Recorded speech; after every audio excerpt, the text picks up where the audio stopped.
For years, I tried to convince myself it didn't matter. Every December, my wife's family gathered for Christmas, and somehow, my invitation was always lost in the mail. At first, it seemed like a mistake, a forgotten message, a miscommunication. But after the third year, I knew better. They simply didn't want me there.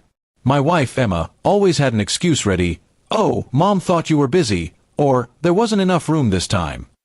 Still, I smiled, packed her bags, and watched her leave for another family Christmas without me. The first few holidays alone were miserable.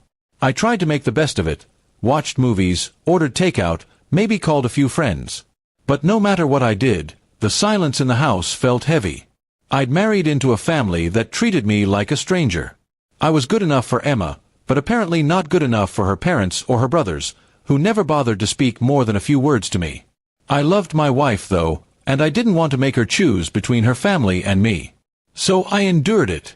Every year, I'd drop her off at her parents' house, hug her goodbye, and drive back home to an empty house decorated with lights that no one but me would see.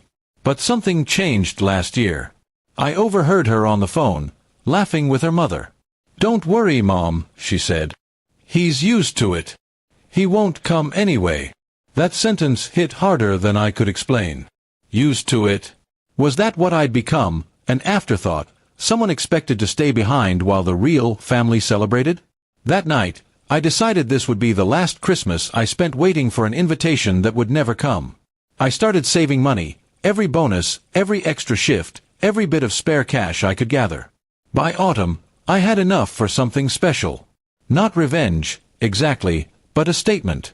I found a small mountain town 3 hours away, quiet and snow-covered, with pine forests and a frozen lake. On the edge of that town stood a beautiful cabin, all wood and glass, with a view that looked like something out of a painting. It was for sale, slightly run down but perfect for what I had in mind. I bought it in early November and spent weeks fixing it up myself. New paint, a proper fireplace, and a huge Christmas tree in the center of the living room. When December came, I told Emma I had to work through the holidays. She didn't question it.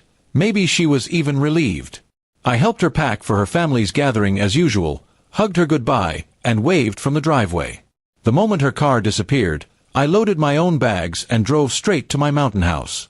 Snow fell gently all the way there, and when I arrived, the world was quiet, peaceful in a way I'd never felt before. I lit the fire, turned on the lights, and sat by the window with a cup of coffee. For the first time in years, I didn't feel lonely. I felt free. There was no pretending, no waiting, no wondering if I'd been forgotten again. I spent Christmas Eve hiking through the snowy woods, taking photos, and talking to the locals in town.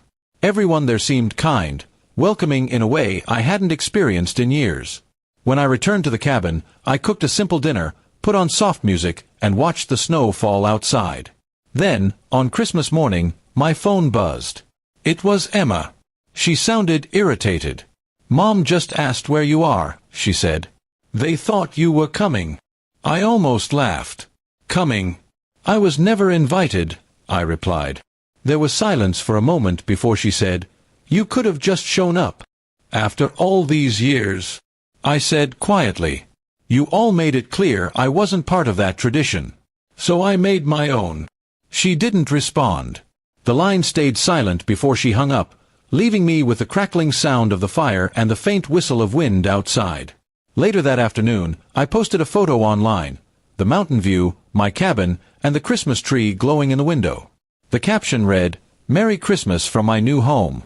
Sometimes, when they forget to include you, it's the world reminding you to build your own place. An hour later, Emma called again. Her voice was softer. "It's beautiful," she said. "Can I come next year?" I told her she was welcome, but only if she came because she wanted to be with me, not because her family forgot again. When the call ended, I looked around the cabin, the warm lights, the quiet peace, the stillness that had once felt lonely but now felt like home. Maybe I hadn't been excluded by bad luck all those years. Maybe life was just pushing me toward something better, something truly my own. That Christmas, I learned something simple but powerful. Sometimes being forgotten is the best gift you'll ever get, because it gives you the chance to remember yourself.